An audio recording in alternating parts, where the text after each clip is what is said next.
अवधूत चिंतन श्री गुरुदेव दत्त श्री स्वामी समर्थ। स्वागत आहे तुमचं जय सद्गुरू या मराठी यूट्यूब चॅनलमध्ये। आजच्या नवीन व्हिडिओमध्ये श्री गुरुचरित्रामधील 1 ते 52 अध्याय आहेत।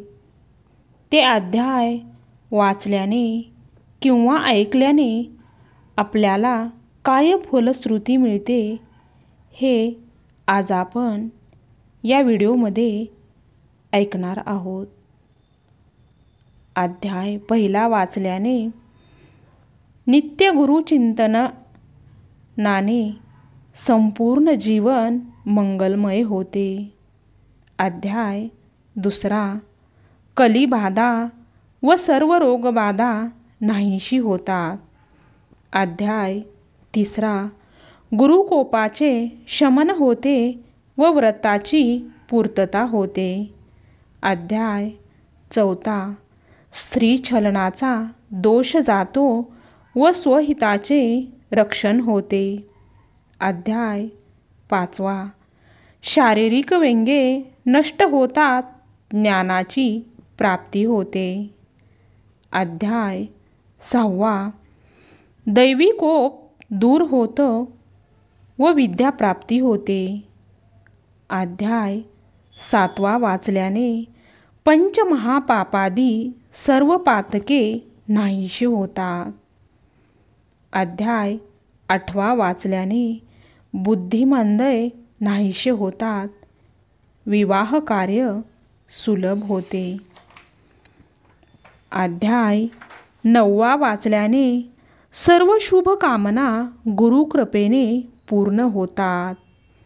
अध्याय 10वा वाचल्याने नवस फळाला येतात, चोरीचा आळ दूर होतो। अध्याय 11वा वाचल्याने वाचदोष तसेच वेड नाहीसे होते। अध्याय 12वा वाचल्याने संकटे दैन्य दारिद्र्य याचे निवारण होते। अध्याय 13वा वाचल्याने सर्व प्रकारच्या पोटाच्या व्याधी नाहीशा होतात। अध्याय 14वा वाचल्याने प्राणघातक गंडांतरापासून स्वरक्षण लाभते। अध्याय 15वा वाचल्याने तीर्थयात्रांना सफलता प्राप्त होते। अध्याय 16वा वाचल्याने आदरणीयाची निंदा अपमान केल्याचा दोष दूर होतो। अध्याय 17वा ज्ञान व गुरुकृपा यांचा लाभ होतो। अध्याय 18वा संपत्तीचा लाभ होऊन दारिद्र्य नाहीशे होते।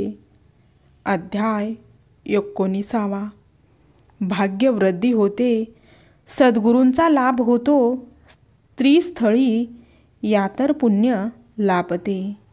अध्याय 20वा गुरुस्मरण करून मनी पूजा करी ओ गुरुचरणी तुझे पाप होईल धुनी, ब्रह्मसंबंध परिहरेल।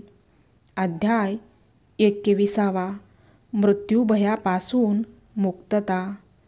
अध्याय 22वा वांझपणा दूर होते आणि बाळंतणीला चांगले दूध येते। अध्याय 23वा पिशाच्य बाधा नष्ट होऊन राज्यमान्यता प्राप्त होते। अध्याय 24वा ब्रह्म व वैचारिक गोंधळ दूर होऊन मन शांती लाभते। अध्याय 25वा अपात्र लोकांचा संपर्कात त्यांचे दुष्परिणाम टळतात। अध्याय 26वा शत्रू निशभ्रम होऊन शरण होतात। अध्याय 27वा गर्व नष्ट होऊन चित्त शुद्ध होते, विद्वनाचा छळ दोषांची निवृत्ती होते। अध्याय 28वा वाईट कर्माचे दोष दूर होतात, सप्तक सापडतो। अध्याय 29वा स्त्रीछल दोष वासना दोष दूर होऊन पावित्र्य लाभते. अध्याय 30. कुमारिकांना इच्छित पतीचा प्राप्ती होते आणि सौभाग्य वृद्धी होते. अध्याय 31. पतीवर येणारे विघ्ने टळतात. अध्याय 32. वैधव्याचे दुःख टळते अथवा सुसह्य होते. अध्याय 33.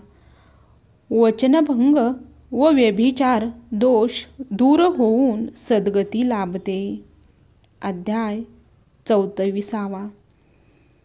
प्राणसंकटाचे निवारण होऊन आयुष्य वृद्धी होते. अध्याय 35.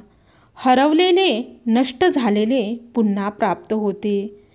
तुटलेले संबंध जुळतात. अध्याय 36. चुकीच्या समजुती जाऊन अंतःकरण शुद्ध होते. अध्याय 37. मूढबुद्धी नष्ट होऊन योग्य ज्ञान व ब्रह्मप्राप्ती निर्माण होते. अध्याय 38. वाचल्याने निंदा करणारे शरण येतात. अन्नपूर्णा नित्य प्रसन्न राहते. अध्याय 39.